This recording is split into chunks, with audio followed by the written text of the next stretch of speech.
Dietitian, and welcome to Healthy Made Simple, where I show you how to make healthy eating simple. In this video, I'm going to be showing you healthier breakfast and coffee options from Dunkin Donuts.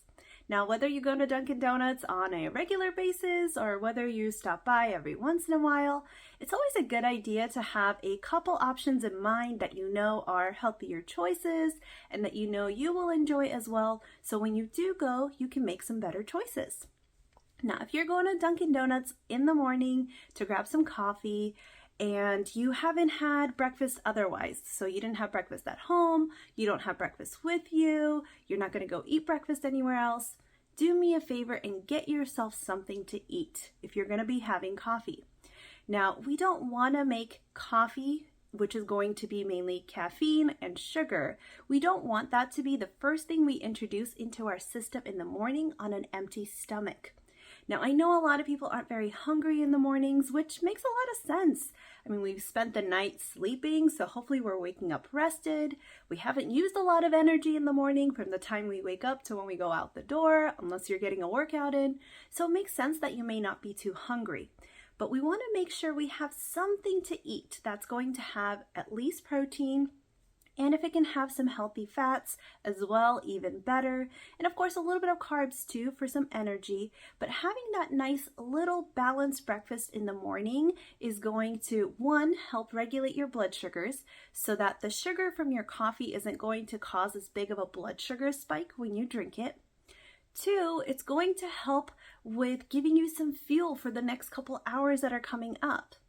And lastly, it's going to help regulate your hunger for the rest of the day too. It's going to get you on a better track so that hopefully you're not starving hungry by lunchtime.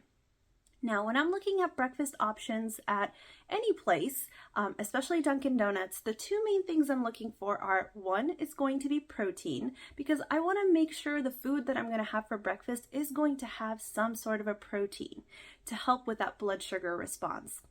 Now, in terms of how much protein I aim for, ideally I would love to get at least 15 grams of protein in the morning. If that's not feasible, maybe aiming for something between 10 to 15 is always a good idea. So protein is the first thing I'm looking for, and second thing I'm looking for with breakfast options is sodium. Especially at places like Dunkin Donuts where there's a lot of breakfast sandwiches, they can be very high in sodium. You could get almost your entire day's worth of sodium in just one sandwich. So we have to be mindful of that as well so that we're not starting our day with all the sodium, which is going to end up making you feel sluggish and bloated for the rest of the day. We want to start with something that's going to give us some quick energy and some sustained energy at the same time and keep us fueled for the next few hours so that, one, it satisfies the hunger in the moment if you are hungry, and two, it gives you a little bit of satiety for the next couple hours. And the way to do that is making sure you get protein in there. If you can get healthy fats in there, even better, and keeping that sodium level as low as you can. Now, in terms of sodium, I aim to keep it to about 500 milligrams of sodium if I can. And if you look at the nutrition label of any of those breakfast coffee place options, they're going to be more than 500 milligrams. So just be mindful of that if you're going above 500 milligrams to make up for that in the rest of the day with lower sodium options in the rest of the day so that overall you don't have a day that's very high in sodium. Now that's what I'm looking for in terms of breakfast. In terms of coffee, the main thing I'm looking for, of course, is sugar.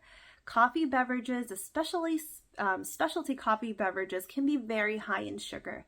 And I know a lot of us are aware of that there can be as much sugar as a soda in a pumpkin spice latte, but how can we make better choices, right? So later on in this video, I'm going to show you how you can keep the sugar levels down in your coffee by making different choices. Now, in terms of the morning coffee, I'd like to limit the sugars to 10 grams if possible. Now, if you're used to drinking very sugary drinks, a coffee beverage with only 10 grams of sugar is not going to taste very sweet to you unless you use alternatives like sugar substitutes. And if you don't want to do that, then it's going to be a matter of time of getting your body used to less and less sugar over time. So if 10 grams of sugar is not a reasonable goal for you, then maybe for now you aim for 15 to 20. and then you start to dial that back over time.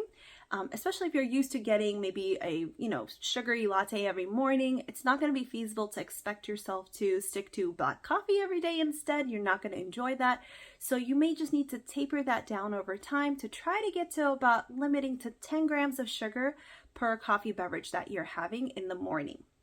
Now, if you're doing it again the rest of the day, if you're doing multiple coffees in a day, just keep that in mind. It all adds up. So try to limit that sugar as much as possible. Now, we're going to move on to me showing you a couple of the options that I got. We recently went to Dunkin Donuts. I don't have one near my home. I have a Starbucks really close by, but not a Dunkin Donuts. So it's not a place we go to very regularly. But even when we do go, I wanted to make some better choices. And the way I do that as a dietitian is I actually look up the nutritional value of all the options that they have.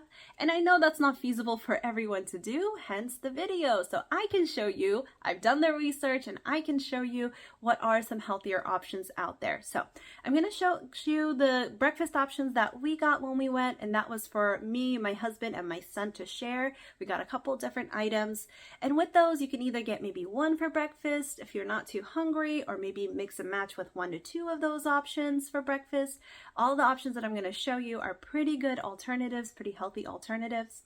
And then I'm going to show you what coffee I got that day, as well as ideas about how you can build your coffee to keep those sugar levels low. What it means in terms of when you add in your dairy products or dairy alternatives, when you add in those pumps of sweeteners, how is your sugar level increasing? I want to show you that so that you can make choices, because at the end of the day, we do need to make a choice, right? If we wanted everything, all the creamer, all the sugar, then that's when we're going to go to those specialty high sugar beverages. So you can decide what is a priority for you. Is it the creaminess that's priority? Is it the sugar that's priority? So that you can start to change maybe your coffee order to help lower the sugar levels, so we're not starting our day off in the morning with a high sugar beverage. All right, if you're interested, stay tuned and we'll go through some healthy breakfast and coffee options at Dunkin Donuts. Let's go.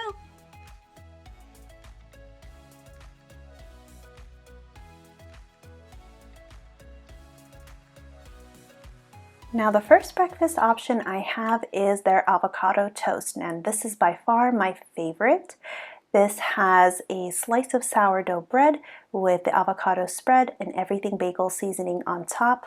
It's not as high in protein, but it does have those healthy fats from the avocado to make a really filling, overall balanced breakfast. So this is a great option if you're looking to get just one item to fill you up for breakfast.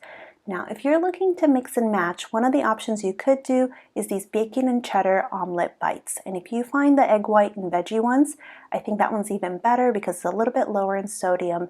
These are a higher source of protein thanks to the eggs in there. So this is a great option if you're looking to mix and match this protein source with something that's going to have carbs, such as the breakfast everything stuffed bagel minis that they have. So these are a smaller version of a bagel, so it helps cut back on carbs a little bit. They're little bagel bites that are filled with cream cheese inside, so you get that extra protein from the cream cheese. So these are a great option if you're craving maybe a bagel, but you want to reduce your carbs and pair that with something that's going to have higher protein.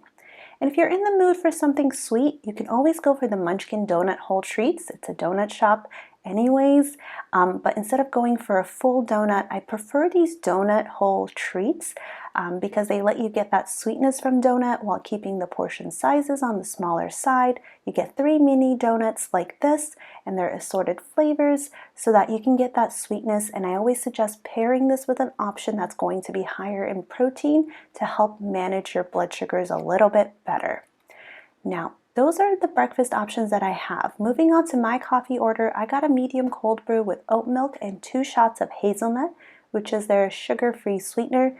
And this was my coffee. It's a medium-sized coffee. I was really trying to keep the sugar levels low with this, and I'll show you my order here.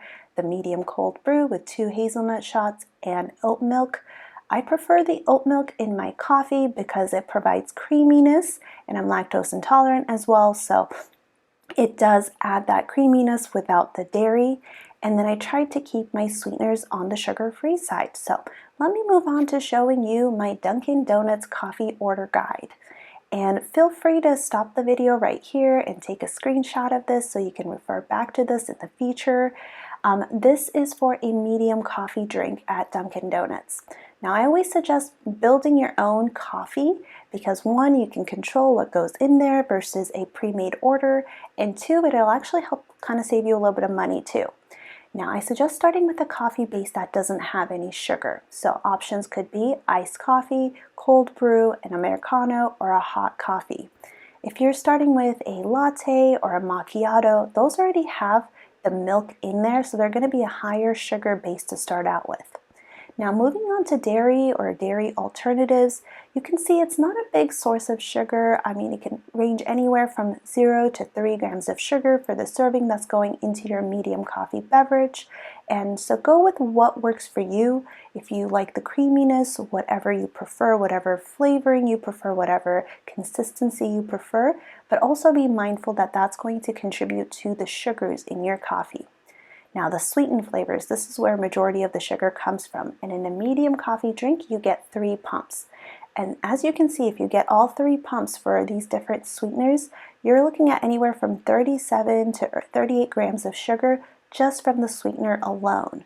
And to give you a little bit of perspective, a 12-ounce can of Coke has about 39 grams of sugar. So between your dairy, your sweetener flavors, you're looking at about the same amount of sugar as a can of Coke for your coffee drink if you go for the full 3 pumps. Now the nice part is these are customizable, so you can easily reduce the pumps. You can add in unsweetened flavors like I did with my hazelnut, which have no sugar in them, to help reduce the sugar content to create better balance. So if you always go for the full 3 pumps, maybe next time try 2 pumps, or try to reduce down to 1 pump to see if you can reduce that sugar amount in your coffee. And if you ever go for the sweet cold foam, that has about 11 grams of sugar. So if you decide to do that, choose to use that as almost one of your pumps of sweetener because it has just as much sweetener as the sweetened flavors that we see on here that come in the form of pumps. So keep this in your phone or your computer, wherever you order from, to refer back to in the future.